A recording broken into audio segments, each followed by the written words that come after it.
உலகம் யாவையும் தாம் உளவாக்கலும் நிலை பொறுத்தலும் பெருத்தலும் நீக்கலும் நீங்கள் நீங்களா அழகிலா விளையாட்டு உடையார் அவர் தலைவர் அன்னவர் அன்னவர்க்கே சரண் நாங்களே. ஒரு காப்பியத்தின் நாயகர் யாராக இருக்க முடியும்? நமக்கு சீட் பண்ணப்போ காப்பிய நாயகர்கள் என்று சொல்லியிருந்தாங்க. அப்ப நம்ம ஏன் ஒரே ஒரு காப்பிய நாயகனை பத்தி பேசணும்? எல்லாத்த பத்தியும் பேசலாம் அப்படின்னு எனக்கு ஒரு ஆசை. காப்பிய நாயகர்கள் யாரா இருக்க முடியும்? உங்ககிட்ட காப்பிய நாயகர்கள் பற்றி கேட்டா நீங்க என்ன சொல்லுவீங்க? அந்த காப்பியத்தின் முதன்மை ஆம், பாத்திரத்தை தான் நம்ம வந்து ஒரு காப்பிய நாயகனாக நம்ம உருவகிப்போம். ஆனா எனக்கு என்னவோ ஒரு காப்பியத்தின் நாயகரா யார உருவகிக்கணும்னு தோணுதுன்னா, அந்த காப்பியத்தை எழுதியவரைத்தான் அந்த காப்பியத்தின் முதன்மை கதாபாத்திரமாக, நாயகராக என்னால பார்க்க முடியுது. ஏன்னு நான் சொல்றேன். ஒரே மனிதர் அந்த காப்பியத்தில் இருக்கும் ஒவ்வொரு கதாபாத்திரத்திலும் தன் எண்ணங்களை வார்த்து, அதன் மூலமாக இந்த உலகுக்கு ஒரு மிகப்பெரிய காப்பியத்தை கொடுக்கிறார். அடடா! நான் சொல்றது பார்த்தா காப்பியங்கள் அனைத்துமே வெறும் பொய்யுரையோ என்று நீங்கள் நினைக்க தோன்றும். அப்படி இல்ல. பயோபிக் மாதிரி ஒரு உண்மை சம்பவத்தை வைத்து எழுதப்படும் காப்பியங்கள் கூட அந்த காப்பிய சுவையில் தான் நிற்கிறது. டாக்குமெண்ட்ரி யாருமே நம்ம பார்க்கறதுக்கு பிடிக்காது இல்லையா? ஆக சுவாரஸ்யமாக ஒரு கதையை சொல்வதற்கு ஒரு மிகப்பெரிய ஒரு கலை நயம் தேவைப்படுகிறது. ஒவ்வொரு காப்பியமும் இன்றும் நீடித்து நிலைத்து நிற்பதற்கு அதனுடைய நாயகரான அந்த காப்பியத்தை எழுதிய ஆசிரியர் தான் எனக்கு மனக்கண் முன் நிற்கிறார். ஐம்பெரும் காப்பியங்கள் யாவை? முதல்ல சிலப்பதிகாரம். சிலப்பதிகாரத்துல எத்தனையோ விஷயம் இருந்தாலும் ஒரு விஷயம் பாருங்களேன்.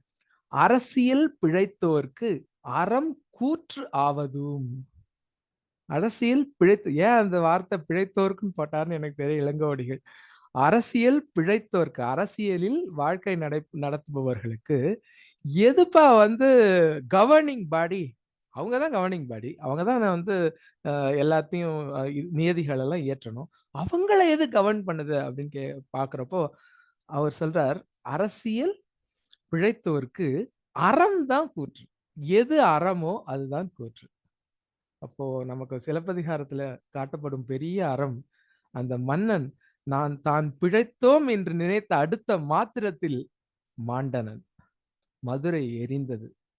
ஆக எவ்வளவு பெரிய ஒரு ஒரு வேர்च्यू, ஒரு ஒரு வேல்யூ அத வந்து அந்த காப்பிய நாயகனான இளங்கோவடிகள் படைக்கிறான். இல்லையா? அவன் தானே காப்பிய நாயகன். அந்த அந்த அந்த பூம்புகார் நகரத்தை விட்டு அந்த கண்ணகியும் கோவலனும் அ வரும்போது, இங்க மதுரையில வந்து அந்த கொடி பறக்குதாம். அந்த கொடி எப்படி பறக்குதாம், "இங்க வராதீங்க" அப்படின்னு சொல்றது மாரி, தற்குறிப்பேற்று அணியாக தன் குறிப்பை அதில் ஏற்றி இளங்கோவடிகள் பாடல் வகுக்கிறார். அப்ப அந்த சிச்சுவேஷன், அந்த பியூட்டி அது எல்லாம் வந்து எப்படி அவங்க அ அ அவர்தான் நாயகர். வேற யாரு நாயகர்? நீ கண்ணகிய நாயகரா சொல்லலாம். ஆனா அந்த கண்ணகியை படைத்த இப்படி நமக்கு எடுத்து காண்பிக்கும் அந்த இளங்கோவடி தான் வடிகள் தான் எனக்கு நாயகராக தோன்றுகிறார். இன்னும் அடுத்தது மணிமேகலை. மணிமேகலை பற்றி இப்போதுதான் நம்ம கேள்வி கேட்டோம். பாருங்களேன், ஜெயமோகன் ஒரு இடத்துல சொல்றார். மணிமேகலை கையில ஏன் அட்சய பாத்திரம் கிடைச்சது? எத்தனையோ யார் யாருக்கோ கிடைச்சது. ஆனா மணிமேகலை கையில தான் அட்சய பாத்திரம் கிடைக்கும் அப்படின்றார். அது ஏன்னா, மாதவியோட அந்த நிலை, அந்த நிலையை உயர்த்துவதற்கு ஒரே வழி மணிமேகலை கையில் கிடைக்கும் அந்த அட்சய பாத்திரம். இந்த மாதவியோட நிலை உங்க எல்லாருக்கும் தெரிந்த நிலை. அந்த நிலையில் அவளுக்குன்னு ஒரு சொல்லே இல்ல. அவ வந்து நாட்டியம் ஆடுறா அவையில. கோவலன் பார்க்கிறான், ஆசைப்படுகிறான். அவ வந்து தலைவி ஆகிறா கோவலனுக்கு. அவளுக்குன்னு ஒரு சேயே கிடையாது அங்க.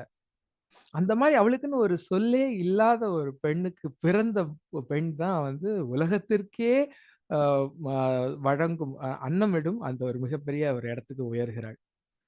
குண்டலகேசி, வளையாபதி, சீவகசிந்தாமணி இப்படி ஐம்பெருங்காப்பியங்கள் ஒவ்வொன்றும் அதை படைத்தவர்கள் தான் கதாநாயகர்கள் என்று நான் நினைக்கிறேன். அந்த வகையில இன்னைக்கு ஒரே ஒரு கதாநாயகர மட்டும் நான் வந்து ஹைலைட் பண்ணிட்டு அமரணும்னு நெனைக்கிறேன்.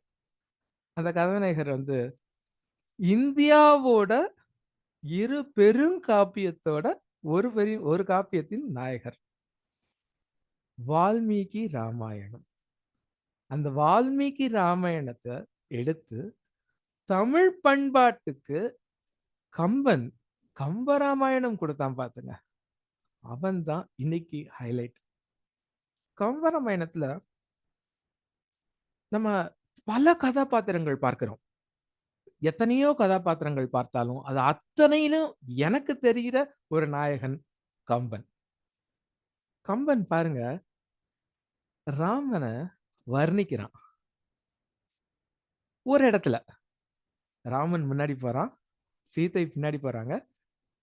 பின்னாடி அ தம்பி போறான். லக்குவன் போறான். இலக்குவன். வெய்யோன் ஒளி வெய்யோன்னா வெயில். வெய்யோன் ஒளி தன் மேனியில் விரிசோதியின் மறைய. என்ன அழகு பாருங்க. ராமன பார்க்கறான் கம்பன். இந்த தோள்கள பார்த்தவங்க தோள்களை மட்டுமே பார்ப்பார்கள் என்று அந்த பவனியில சொன்னவன், அங்க அவன் வந்து இப்போ கானகத்துல வந்து போறான். அப்படி போகும்போது அவன பார்க்கறான். அவன் எப்படி கருப்பா இருந்தான் அப்படின்னு சொல்லி கம்பனுக்கு அப்படியே ஆசை பொங்குது அவன பார்க்கும்போது. சூரியனோட ஒளி மறைஞ்சிருமாம் அவன் கருப்புல. பொய்யோ எனும் இளையாளுடன் இளையானுடன் போனான். சரி. மையோ முதல்ல அவர் பார்க்கிறாரு. மை மாரி கருப்பா இருக்கானே. சீ மை பிசுபிசுன்னு இருக்கும். மை சொல்லலாமா? மை சொல்லக்கூடாது. மரகதமோ? மரகத பச்சை, கரும்பச்சை அதுவோ? ச்ச மறி கடலோ? கைக்குள்ள அடங்குற மரகதம் கிடையாது. கடல் அவன். கடல் உப்பு கரிக்குமே. அது கூட கிடையாது. எது அவன்? மழைமுகிலோ? ஐயோ! இவன் வடிவே என்பதோர் அழியா அழகுடையார். என்ன ஒரு அருமையான படைப்பு. கம்பன் தான் அங்க நிக்கிறான். கம்பன், கருப்பன், அழகன். வாழ்க வளமுடன். Thank you so much for the opportunity.